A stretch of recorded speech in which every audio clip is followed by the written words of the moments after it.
and welcome back to another video from me, That Running Girl. In today's video, I'm going to be doing a review on the Nike Pegasus 36. I'm going to be reviewing this shoe with the history of being a runner for almost 18 years, having just run my 29th marathon and having a solid amount of knowledge in running behind me and having trialed out a number of Nike shoes over the years. So I thought I would get on with the review by talking through the pros and cons of the shoe. I'm also going to run you through why I transitioned to this shoe from the Lunar Racer, and interestingly enough, why I actually started running in Nike Pegasus, then went to Lunar Racers and have come back to Nike Pegasus. So let's get on with the video. Okay, so the reason why I have switched from Nike Lunar range back to the Nike Pegasus, firstly, it's actually the relevancy. So I ran in Nike Lunars, the entire Lunar range. I ran in Nike Lunar Glide, Lunar Racer, Lunar Tempo, Lunar Epic, and I absolutely love the Lunar range more than any other trainer I've ever run in. If anyone knows me personally, you will know how I'm obsessed with Nike Lunars. But these days you cannot pick Nike Lunars up very easily, and there's only so many times that you can go on eBay and Depop and be buying secondhand shoes which people have already obviously run mileage in, and then you're just putting yourself at risk of injury because you're running in someone else's shoes. But I just got on with those shoes for the best part of 10 years, and I would still buy them now if they were available to buy. So the main reason is sourcing. I can't source the shoes very well, so it's either I run in something else or I stop running. So obviously stopping running is not a scenario that anyone needs to deal with. So I thought that I would try another Nike shoe. Now, before I went to Nike Pegasus, I actually tried a pair of Nike Infinity Runs and Nike React, and I didn't get on with either of them because my feet naturally are relatively flat, so they don't have much of an arch in them. If I run in anything with arch support, I just get numerous problems. So let's not even go down that road. Now, interestingly, when I first began running about 18 years ago, I started running in A6 Nimbus and I got numerous stress fractures, so I switched to Nike Pegasus. It was probably a really old model because, you know, back in the day, like 18 years ago, they would have been on a really old style of Nike Pegasus.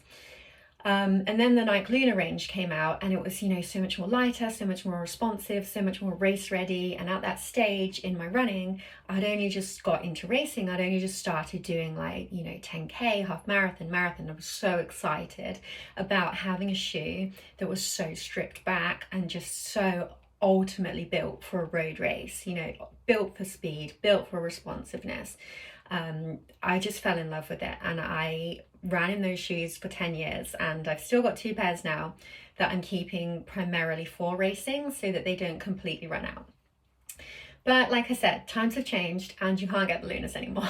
So basically, at the end of October, so the October just gone, about a month ago, I ran my 29th marathon, and I ran the marathon in an old pair of Lunar Racers that I bought off eBay. They were slightly too small, so on the toe, like, they bled quite a lot through the shoe, and I just decided that enough was enough and I needed to switch to another model so that I could actually buy shoes and not have the frustration of looking for shoes that didn't exist anymore. And also, after my 29th marathon is around the time where my Achilles injury finally healed up. So I had an Achilles injury that lasted about 8.5 months, and it finally healed up after the marathon because long distance and long slow runs do seem to help Achilles injuries. If you had this similar Achilles tendonitis like I had, you will know that you have to stress it a certain amount for it to actually become stronger and become resilient in being able to handle endurance events again. So when my Achilles finally healed up, I thought, you know what, I need something a bit more firm and supportive underfoot. So I'm going to go back to the Nike Pegasus. I'm going to try them out again. And so this has been going really well for me. I was training in Nike Pegasus, and yeah, I was really enjoying them. On to when I did my 10K race yesterday. Yeah, I did the Ilmington 10K yesterday, which is a really hilly on-road. It's relatively fast on the flat parts, which are the first mile and the last mile, but in the middle there is, to put it into context, my first mile was 7.2 minute mile, my last mile was 7.2 minute mile, and in the middle one of my miles was 10.4 minute mile. Because basically there's a hill in it that goes on for half a mile, is like this, and everyone is walking it. So it's a 10K, but it's not an all-out speed 10K. As you know, most people when do the 10K, they're like, I want a fast, flat 10K, I want to build speed, I want to run a PB. This isn't the race for that. This is literally just a training run and an endurance event. But I wore my Nike Pegasus yesterday, and I started getting pain in the inner arch of my foot here, because I will get onto this in the review. The Nike Pegasus range are obviously slightly more built up. In the midfoot area, they do offer an amount of support in the midfoot area that the Lunar range does not. So yeah, kind of back to square one. Because I know that I can wear the Nike Pegasus for training, but when it comes to racing and putting your foot down, you do need to switch to a racing shoe. With that in mind as context, let's talk through the pros of the Nike Pegasus. So firstly, I think that it's obviously an iconic classic Nike shoe. It has been around since the 70s, and this version, Nike Pegasus 36, is obviously the 36th version of the Nike Pegasus. So it's obviously a classic, iconic road running shoe, a shoe that a number of runners are going to be able to get on with. You know, it's going to suit people from, you know, people who've just got into running, people who have been running 10 years, 20 years, 5K, 10K, marathon, whatever the kind of distance is going to handle it. But it just, for me, it's all about your enjoyment and the way that your foot fits in the shoe and the way that that translates to enjoyment. So I'll get onto that in a minute. So yeah, like I've said, it's a really adaptable shoe. It's suited to most types of runners. It's suited to most types of events, obviously, kind of, you know, excluding off-road and anything that you'd need spikes for. I would say the grip on the bottom is definitely, it's carbon rubber. So they have quite firm pods on the bottom, and they're also really good on wet surfaces, which was something that the Lunar range always fell short on, because when it came to anything slippery, either just from the rain or from like snow and ice, Lunar range was so bad for that. You would go out and you would just be sliding all over the place. Even in races that I would do in the winter time, or like at the start of a new year, I would be so paranoid about sliding all over the place in them, because the Lunar range just had no grip on them whatsoever. So that's a good thing about these. They're durable, firm underfoot, responsive, and the longevity of the soles is something that's ultimately going to sell them. Another thing that's really good about these shoes is, like I said, because it's not sold as a support shoe, but it's obviously more of a support shoe than a racer is. So you're going to have that level of injury prevention in them. If you are susceptible to injuries and you get injured a lot, these are going to add more of a cushioning and more of a level of protection than any kind of racer does, and absorb the shock from the ground up into your limbs. So if you had anything like tendonitis, stress fractures, shin splints, it's going to be really beneficial in terms of the cushioning and support in this shoe. Now let's talk about cons. I read a few reviews online before I bought the Pegasus that said they weren't a fun ride, and I kind of understood what they were saying, because when I switched to the Lunar range, it was like taking stabilizers off. It was literally like someone had just elevated the whole experience for me of running. And running in Lunars is just the most enjoyable thing ever. You can just sense the road. They're so springy, they're so responsive, and they do have a really decent energy return, considering the Lunarlon sole is really soft and foamy, the spring to them is really responsive. So when people said online that these aren't a fun ride, I kind of agree with them in that you can wear them and you can enjoy your run, but you're never going to have that kind of euphoric, almost like free feeling as you might have in a pair of racers or in a pair of like minimalist shoes. Like, you know, if you wore something like Vibram five fingers, five toes, whatever they're called, the Vibram range, if you wore like a pair of minimalist shoes, you're not going to have the same kind of fun with these as you have with them. They're more of an all-round classic neutral runner cushion shoe rather than like a fun race shoe.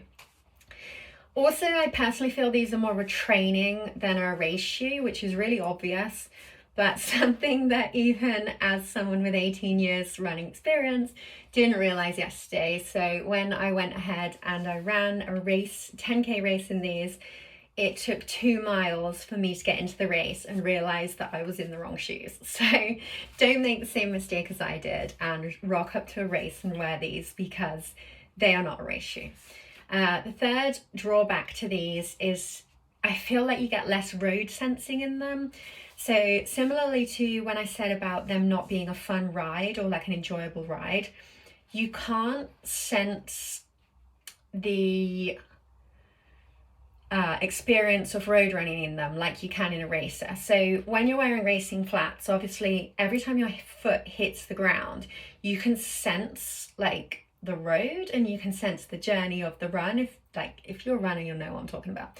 But in these, it's almost like there's another layer between you and the road, which you wouldn't initially think just looking at the shoe, because you'd just think, you know, this is the sole and the sole of the Luna is the sole, but it's not. It comes down to the materials of them.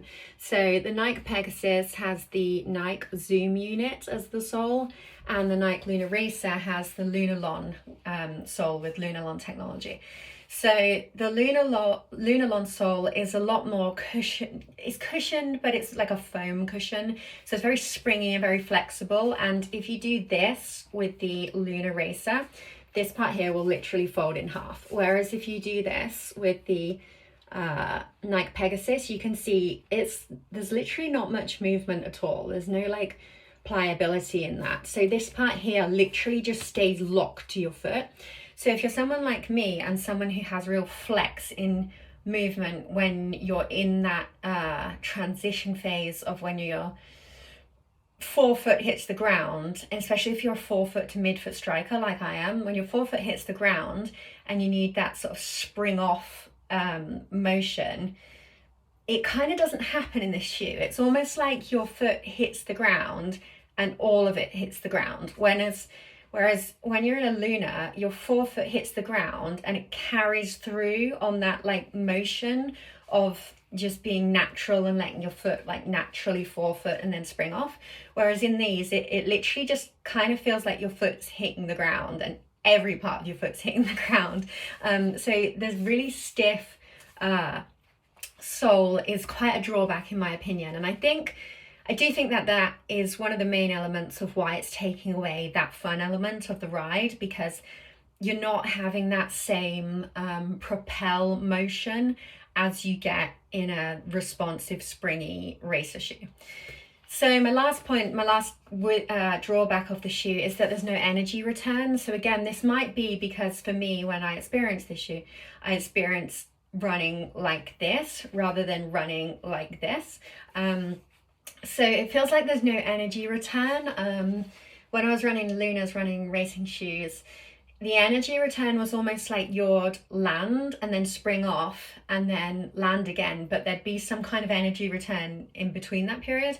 Whereas with these, you just kind of land and you're up and you land and you're up and you land, and that's just the rhythm of it. That's what it goes on like. And there's no energy return. When I ran the 10K in these, my legs and my feet just felt heavy, flat, like they'd not got any flex in them. They'd not got there was no energy in them after about 2.5 miles. As someone who's run for 18 years, that it just wasn't there for me. It made a 10K race feel really, really unenjoyable. And it also made the 10K race feel for me like I didn't have the capability anymore to put my foot down and actually like accelerate the way I wanted to, even though I had the fitness, which was really frustrating. And I think if you're a seasoned runner, you'll know what I'm talking about by that.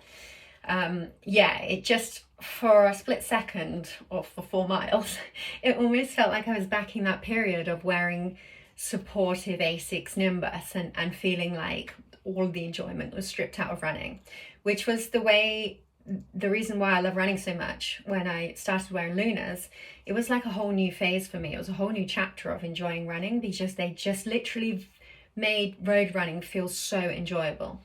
So like I said, the main takeaways from this are, these are a really solid, durable trainer. If you're anything from 5K to marathon runner, they're super durable, they're decent longevity and grip in the soles, they're iconic, classic.